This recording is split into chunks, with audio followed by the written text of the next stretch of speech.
You guys have been waiting a really long time for this, and I'm gonna shoot the shit out of it. What's going on, you guys? Cisco here, and today I have the production model of the KLI Baba Yaga, specifically the CO2 model. Now, I've already done an overview with the sample model, and majority of those features are going to be the same. So if you want to see that, click up here. Now that the intro's out of the way, I'm gonna shoot this. Before we get started, I'd like to remind you to hit the subscribe button if you haven't already. If you enjoy watching our content, show us some love by liking the video, and ring the bell to make sure you get notified whenever we drop new content. We appreciate you all. Alright, you guys, we have the KLI Baba Yaga. This is this production model. I have the CO2 magazines here, and this is going to be the first mag impressions. Let's see how it works. Fantastic kick. I am using 0.25, so the BBs are dropping a little bit, but like I said, out of the box I'm gonna need to adjust a little bit. The kick is so amazing.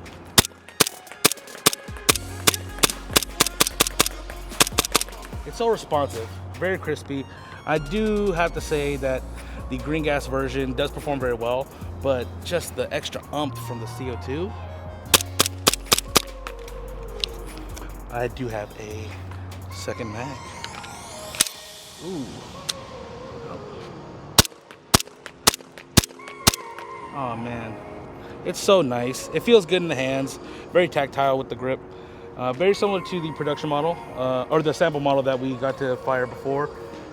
Looks really good. The finish is really nice. A little bit of factory grease, but that's good. 3-dot fiber optics. The enhanced mag release right there. Picatinny rail, flared mag well. Dang, this thing just shoots really good.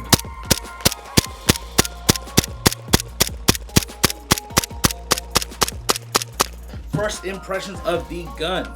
It kicks like a mule. It's fantastic. It's just like the sample model, but it feels much more solid. I really like just the way it feels. A lot of the features are going to be the same, like I said before. We did test it at about 40-ish feet, which I think is going to be probably the maximum distance of CQB, but I didn't really get to range test it. You know what? I'm gonna do that right now. Wait. We're going again? Yeah, I forgot to range test it. Dude. Alright guys, we are at about the 100-foot mark. I do have to say that the hop up is actually very sensitive. As we were tuning it, this was over hopping the 2.5s here at this range. So you could definitely run 2.8s, probably even up to 3.2s. But yeah, let's just give it a test fire.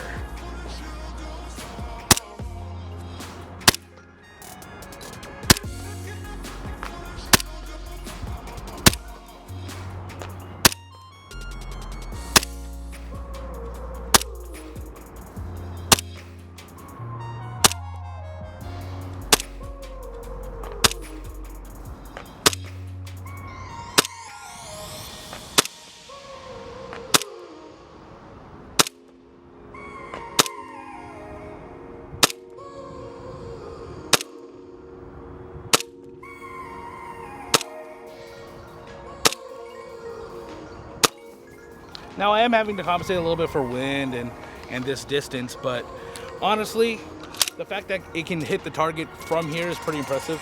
I don't expect to be using a sidearm further than 50 feet, but I mean, with how short the barrel is, considering this range, it's really impressive.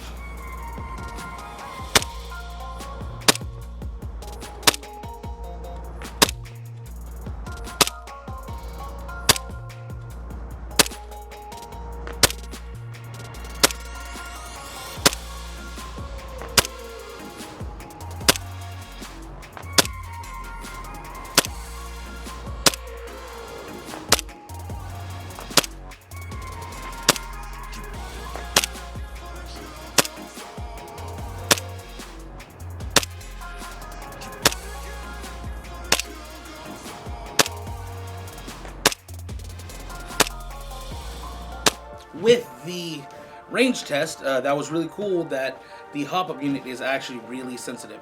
We did have to make minor adjustments to try and get it perfect, but overall, the fact that it can overhop the 2.5s is very impressive in my opinion. I personally run 2.8s outdoors, and I'd probably recommend that for this gun, but you could probably push up to even 3.2s. No. All right. We did chrono this gun at about 340 to 350 FPS with CO2, and at green gas, it was shooting a roughly 330-ish feet per second. So it's still perfect for indoors with the CO2, which is what I would recommend because that kick is fantastic. It's very snappy. It's just so satisfying. So there were a few delays on the gun that we announced previously. That was due to KLI making improvements to the gun in the performance and the reliability, and we're going to be testing that today. I have CO2, I have BBs, I have magazines, I have a mock range setup, and we're going to be testing that out.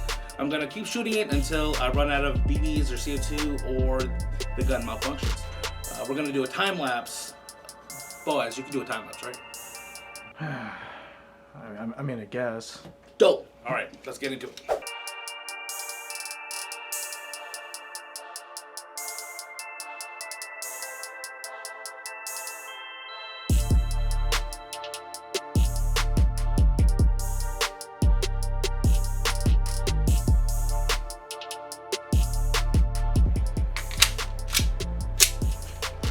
Note to camera, the mags are getting colder, so it is cycling a little bit slower, but it is because we are shooting it consistently.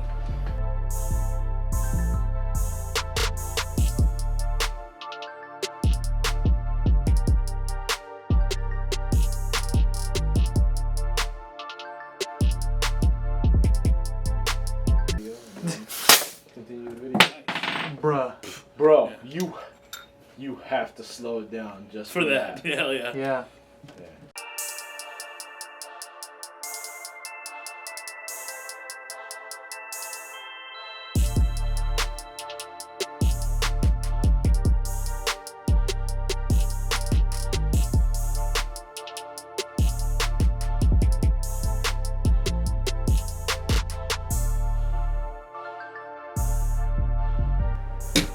Alright guys, I'm getting tired. I'm gonna let Kevin take over for me. Woohoo! This is gonna be your first time shooting the production model, right? Yes. So, before you continue the time lapse, Boaz, let him give his first impressions. Alright. Alright, hold on, let me get some microphone over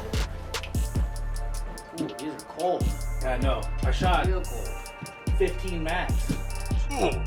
Back to back. You see all those empty CO2 cartridges over there? These are the empty ones? Mm-hmm.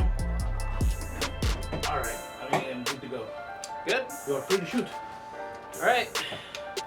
Get it going. Man, the way you rack that was gross. Damn! Oh! That's loud! Oh. Should wear some ear protection.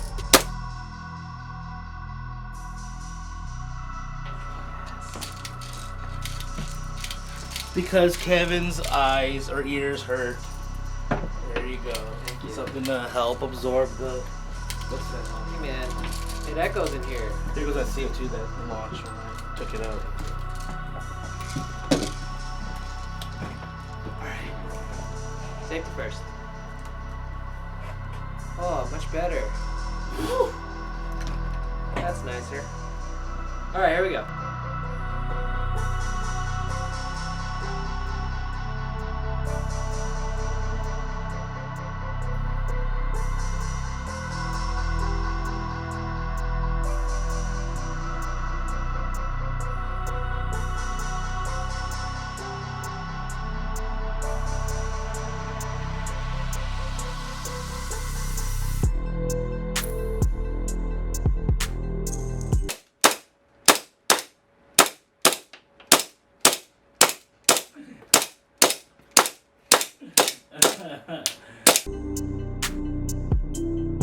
We did shoot about 27 magazines through this gun, which is about 800 BBs. That is insane. We shot them all back to back. You see all the CO2, you see the bottle BBs, how it depleted. The only issues that we ran into were the cooldown effect, which is universal between all gas blowback pistols. Toward the very end, it got so cold that the nozzle froze, but considering that we didn't lube it and we shot it back to back, the gun shot amazingly well. So to touch more on the cooldown effect, right now we were getting about 2 magazines average per CO2 cartridge, but with our outdoor testing, we were able to get about 3 to 4 magazines worth of BBs on one CO2 cartridge. So keep that in mind. I do have to reiterate that this was a stress test. We were pushing the gun to its absolute limits, and the cooldown effect caused the gun to shoot 2 magazines per one CO2 cartridge. But you can be sure to expect about 3 to 4 magazines on the one CO2 cartridge. Updates to the gun that everyone has been wondering about. They reinforced the nozzle, they reinforced the slide, and they created the universal system so the guns take green gas and CO2 magazines. Which means any of you that pre-ordered the green gas model and are wondering about the hard kicking CO2, you can buy the CO2 magazines and run it in your gun without any issues. The KLI Baba Yaga Hi-Capas right now are discounted for the pre-order. The green gas version is going to be $134.99 and the CO2 version is going to be $139.99. So you guys got to take advantage. At the time of filming, customers are receiving the second batch of pre-orders, and the pre-order is still available at airsoftgi.com. If you pre-order right now, you're going to get an extra magazine for free, and that's going on until October 20th. After getting my hands on the gun and being able to stress test it, I am definitely saying it is worth the wait. I'm glad that KLI listened to our recommendations and made a better quality pistol. It's going to last you longer and be a lot more fun overall. Thank you guys for watching, and I'll see you guys next time. Peace.